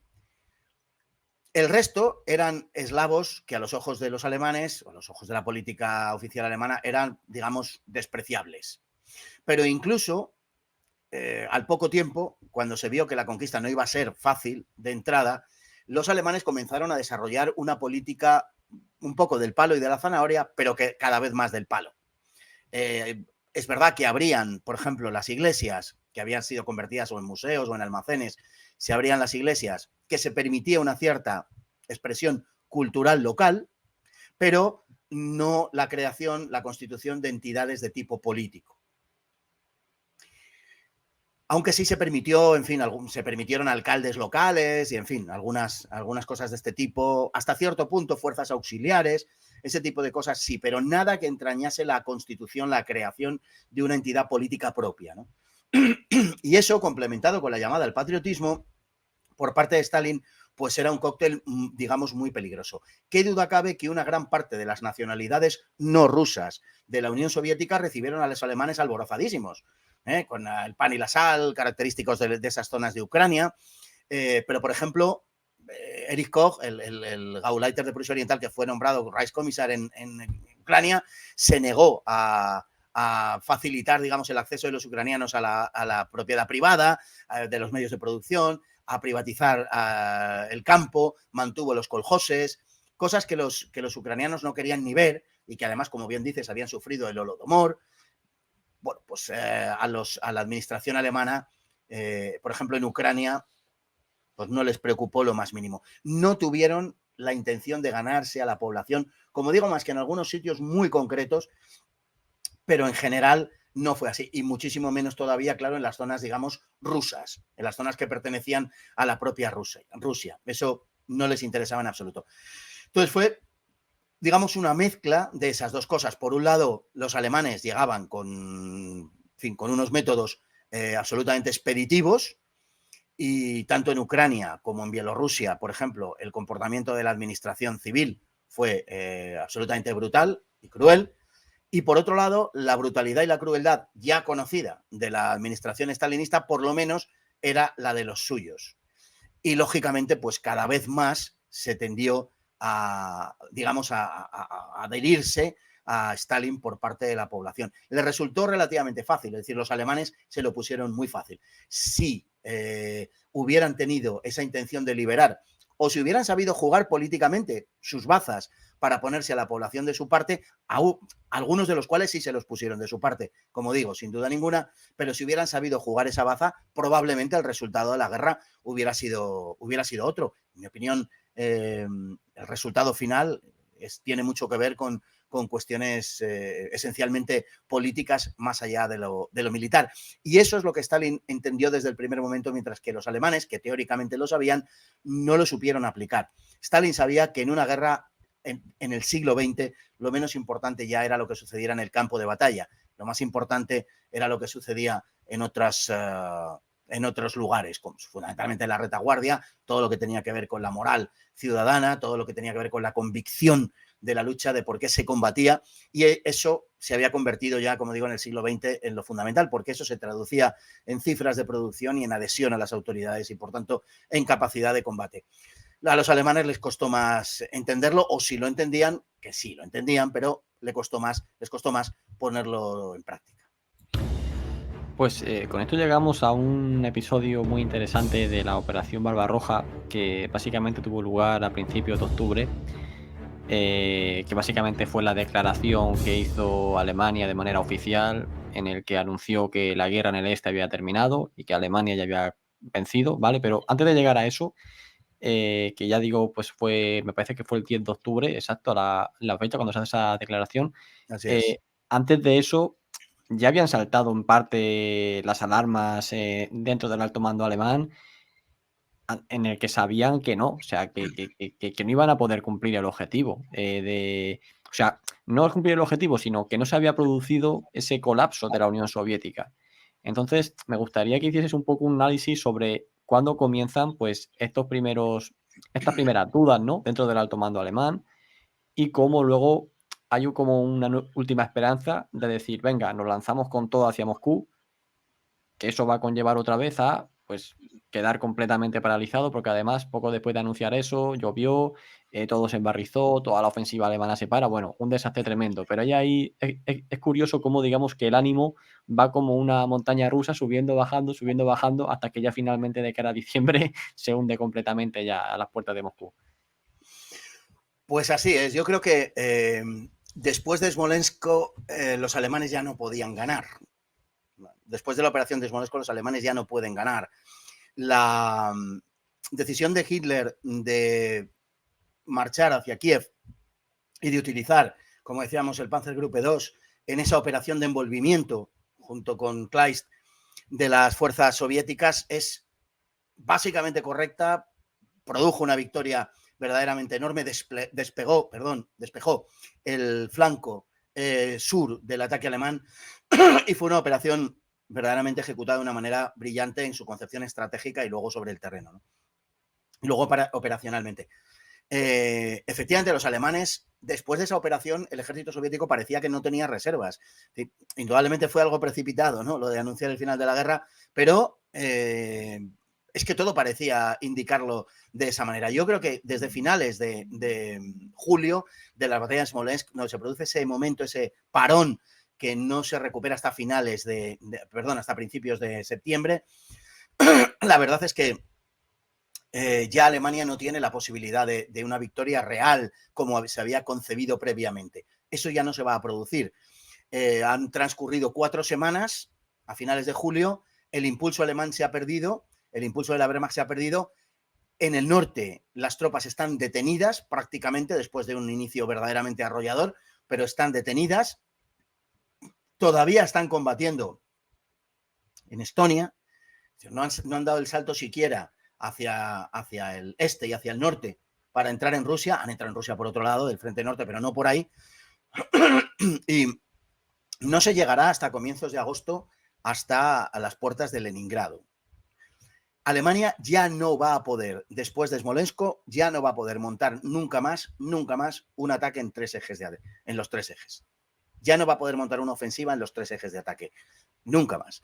La planificación para 1942 será exactamente igual. El plan azul de junio de 1942 es un plan en el Grupo de Ejércitos Sur. Ya no se puede plantear otra cosa. Ya no hay fuerza suficiente.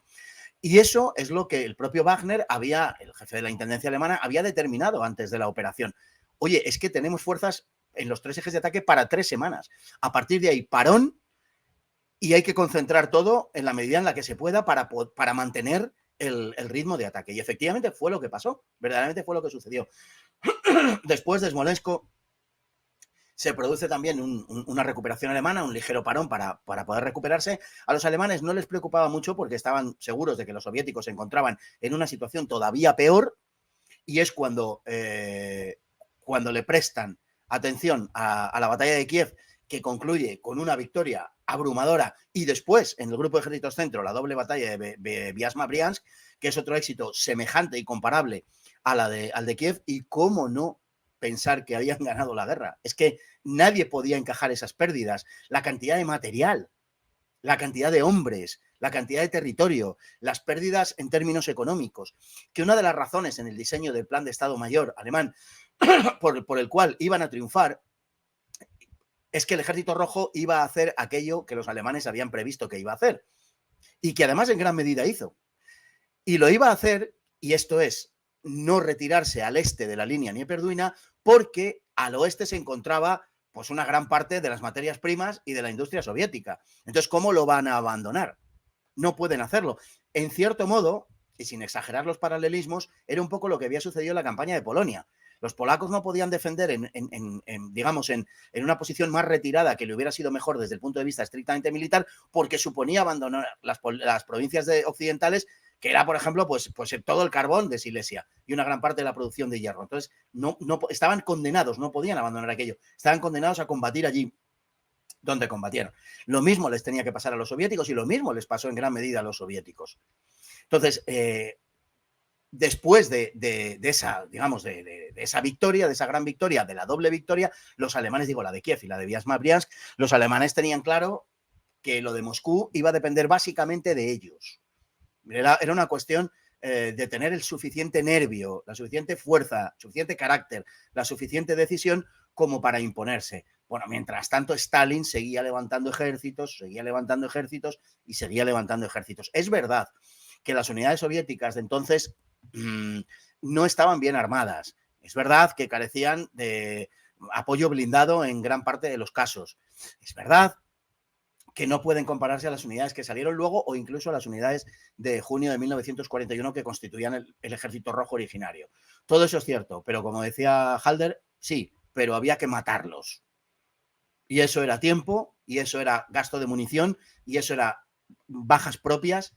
Y es muy curioso que los alemanes tuvieron una ratio de bajas en los primeros meses en la Unión Soviética muy parecido al de que habían tenido en la campaña de Francia. Sin embargo, en cuanto a muertos, la cantidad de heridos se había multiplicado por 3 y pico con respecto a los heridos de Francia. Es decir, la lucha era muchísimo más duro, el desgaste era muchísimo más duro, y la pérdida de unidades por parte de Alemania, la pérdida de material por parte de Alemania no tenía nada que ver. Es decir, en verano por el polvo, el barro de la Rasputitsa en el otoño y luego, como verían, en la primavera.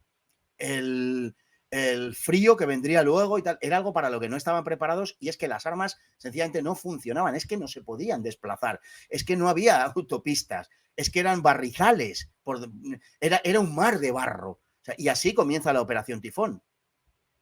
Claro, es que no podían ser peores augurios. Sin embargo, el comienzo de la Operación Tifón llevó en menos de 2 semanas al pánico de Moscú del 16 de octubre del 41, cuando se creía que los alemanes estaban ya en el mismo casi centro de Moscú, ¿no? Todavía no, todavía estaban lejos.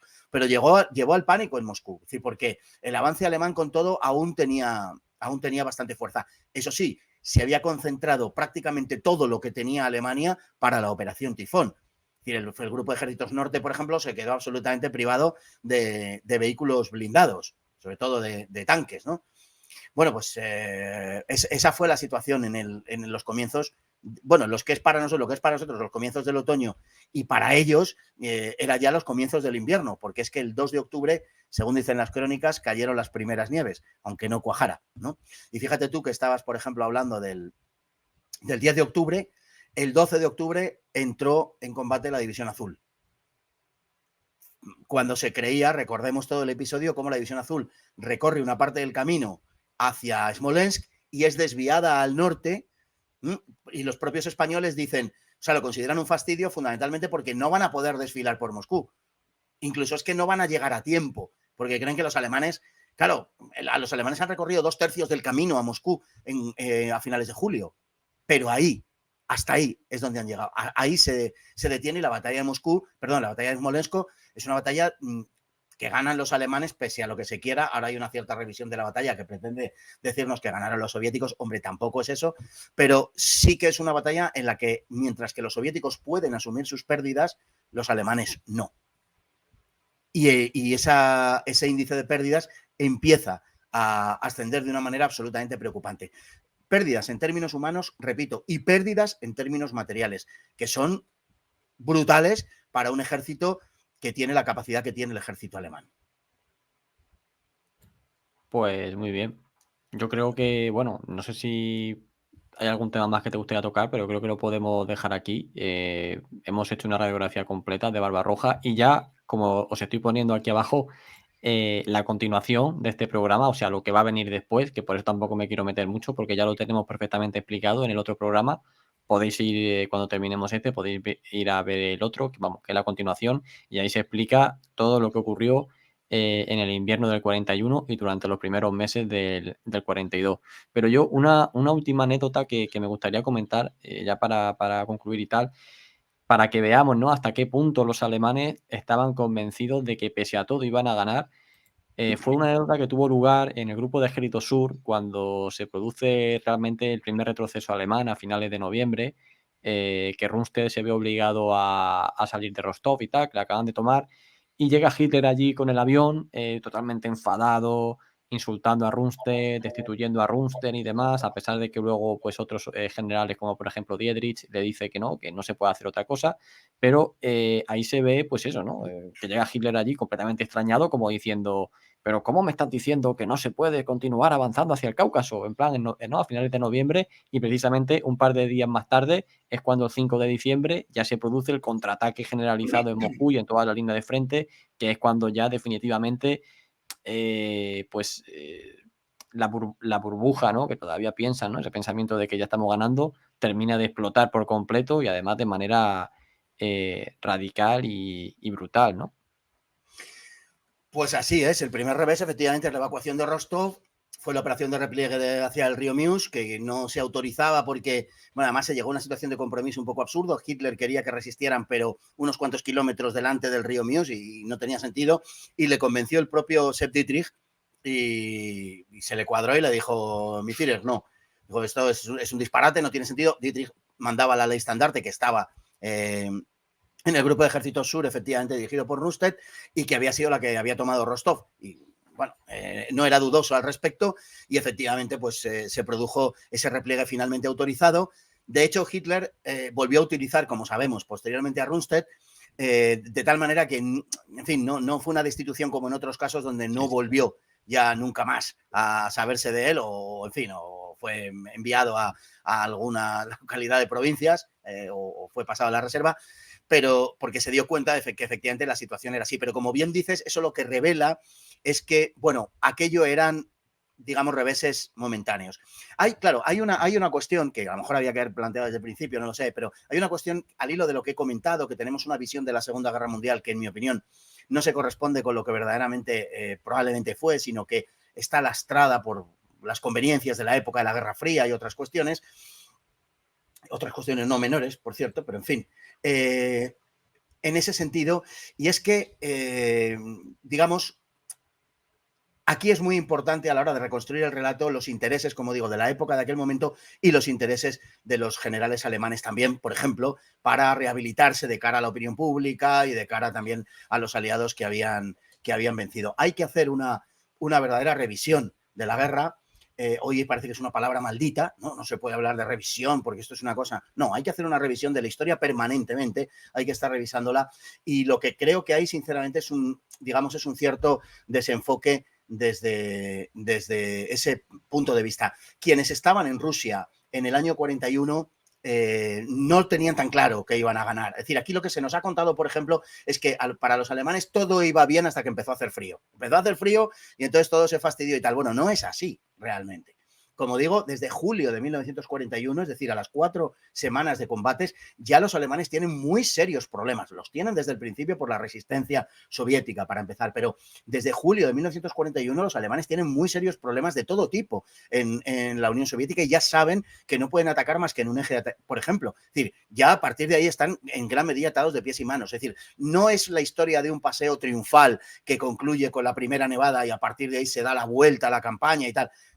Esta historia, este relato, esta narrativa es básicamente falsa. Y es una narrativa que se construye después de la guerra, como digo, y que se refuerza básicamente hasta los años 80. Está siendo revisada, creo que con mucho acierto, por algunos autores, pues como Glantz o como David Stael, por ejemplo, en medio de que uno no lo comparte todo, ¿no?, de estos autores, aunque les tenga una enorme admiración.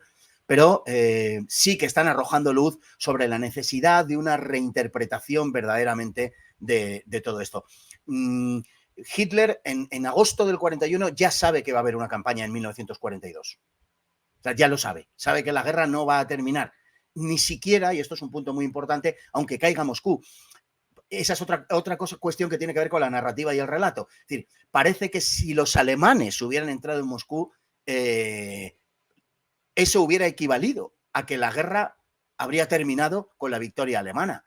No, los alemanes estuvieron en las afueras mismas de Moscú, en los arrabales de Moscú, en las últimas líneas del tranvía de Moscú, es verdad, pero aunque Moscú hubiera caído, sin duda hubiera sido un revés muy importante para los soviéticos, pero la guerra no hubiera terminado, con toda seguridad, si Moscú hubiera caído. Hubiera sido más fácil para los alemanes todo, pero no hubiera terminado la guerra. Entonces, quizá estamos partiendo a veces de unos supuestos, de unos sobreentendidos que no se corresponden con la realidad, porque todo el mundo piensa que, de haber caído Moscú, realmente los alemanes se hubieran vencido. Bueno, pues por ejemplo, no, eso con toda seguridad no es así, ¿no? Y como eso, pues creo que habría, en fin, ahí lo dejo, creo que habría que proceder a una revisión del desarrollo de la Segunda Guerra Mundial, de la narrativa de la Segunda Guerra Mundial y sobre todo de la estrategia. Una reinterpretación, propongo, no pretendo que mi respuesta sea la correcta, pero propongo una reinterpretación nada menos que de toda la Segunda Guerra Mundial, de la estrategia de la Segunda Guerra Mundial, es decir, de qué fue la Segunda Guerra Mundial, en realidad, qué fue la Segunda Guerra Mundial.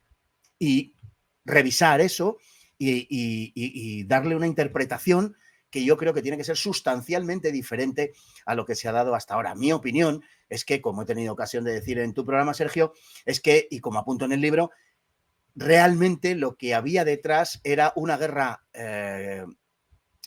que se iba a producir sí o sí, que era esa guerra intercontinental, y unos conflictos que se trataban en el fondo de evitar para que la hegemonía alemana se asegurase de otra manera. Al hilo, yo creo que de esa visión se pueden interpretar mejor las cosas, es decir, esa interpretación yo creo que nos da una visión de las cosas, creo que más completa y sobre todo en el del caso que nos ocupa, de la campaña contra la Unión Soviética, de la campaña de Barbarroja. Pero bueno, entiendo, en mi opinión ese es el gran libro por hacer, de verdad. Esa reinterpretación de lo que fue la Segunda Guerra Mundial de verdad. Y bueno, yo sé que a mucha gente le podría chocar todo este asunto, ¿no? Y pensar que, como hemos dicho al principio, que lo que perseguían los alemanes no era tanto una guerra como la hegemonía. Si había que pagar el precio de la guerra, se pagaba, pero no buscaban la guerra, ni muchísimo menos, que de hecho trataron de evitarla tanto con Gran Bretaña como con la Unión Soviética, y que la guerra que sí preveían era la guerra contra los Estados Unidos. En ese sentido, creo que debería haber un reenfoque de verdaderamente qué es lo que fue la Segunda Guerra Mundial. Sí, sí, o sea, a mí me parece muy interesante cualquier nueva línea de investigación. Al final, y lo digo yo por experiencia porque estoy aquí ahora mismo de guía en Normandía, lo que trasciende siempre son los tópicos. Tópicos, tópicos, tópicos, que además se van cambiando a lo largo, se van Sí. modificando dependiendo del país hegemónico del momento, y aquí pues nos llega lo que nos llega. Entonces, me parece muy positivo, como comenta, pues abrir nuevas líneas de investigación, replantear batallas, replantear motivos de un bando y de otro, porque al final, claro, lo que le llega a la gente son 4 tópicos completamente resumidos, y eso al final pues no va a ningún lado, ¿no? Pero bueno, lo dicho, yo Es, creo no, que saque sí, es normal, Sergio. O sea, quiero decir que esto no sí, es, sí, por supuesto, una censura absolutamente para nadie, ¿no? Pero la cuestión de Barbarroja, por terminar, ¿no? La cuestión de sí, Barbarroja sí. o sea, siempre nos han contado ese relato. De Barbarroja lo que hemos tenido sobre todo son relatos. Es decir, los alemanes atacan, no se nos explica muy bien por qué atacan, y sabemos, bueno, se nos habla de confusas razones, que si el Lebensraum, que si tal, que es un tema que también habría que, yo creo que tocar con precisión, porque desempeñó un papel muy distinto al que normalmente se cree. Bueno, ese tipo de cosas, que si por el anticomunismo, por el enfrentamiento ideológico, todo este tipo de cosas. No se nos explica por qué se produjo verdaderamente la campaña de Barbarroja, que es una de las cosas a las que espero haber dado en la medida de mis posibilidades respuesta en el libro, pero no se explica por qué, y no se explica cuál es la razón última del ataque alemán, por qué el fracaso en última instancia de Barbarroja, por qué la resistencia soviética. Es decir, se nos explica el relato, se nos cuenta la narrativa, pero no siempre, al menos en mi caso, yo lo que he leído, y me precio de haber leído bastante sobre este asunto desde hace muchos años, desde que leí pues, el primero, que fue el libro de John Kagan, de la editorial San Martín, La campaña Barbarroja. Desde entonces, pues bueno, ha sido uno de mis, digamos, objetos de estudio más profundo, y lo que yo siempre he echado de menos son las interpretaciones. Bueno, ¿esto qué fue y por qué fue? La narrativa nos la conocemos todos, las batallas, grosso modo, etcétera, pero qué es lo que estaba en juego y por qué se produjo y qué es lo que perseguían los objetivos de los participantes. Y en ese sentido, echo de menos interpretaciones, no solo de Barbarroja, digo, en general, ¿no? Que se arroje luz sobre la interpretación de qué fue aquello, más que volver a, que es lo que no he hecho en el libro tampoco, volver a la enésima narrativa militar del asunto, sino explicar, ¿no? Sí, sí, no, no, pues perfecto. O sea, yo me lo leí hace un mes y nada, espero que con este programa pues se haya visto completado el libro, o sea, para todas las personas que decidan comprarlo, que como digo, dejaré aquí el enlace en la descripción de la editorial HRM. Y nada, pues espero que hayas estado cómodo en el programa y seguro que coincidimos en alguna ocasión más para seguir analizando pues cualquier episodio de la Segunda Guerra Mundial o incluso de otra época. Fenomenal, pues yo encantado, ya lo sabes, que además tu programa lo sigo con habitualidad, o sea, me he visto una gran parte de ellos y mira, allí, fue ayer o anteayer, no recuerdo, pues estuve viendo uno de Carlos Caballero, que es una auténtica eminencia en estos asuntos, y la verdad es que tienes un canal magnífico, Sergio, te lo quiero decir en público ahora que hemos terminado el programa y no se puede malinterpretar la valoración. Pues muchas gracias por tu valoración y insisto, dejo a la gente pendiente continuar viendo el segundo programa que tenemos, precisamente sobre la operación Tufón y la posterior batalla de Moscú. Así que nada, pues un saludo a todos y nos vemos en el próximo Un programa. saludo, Hasta pronto. hasta pronto.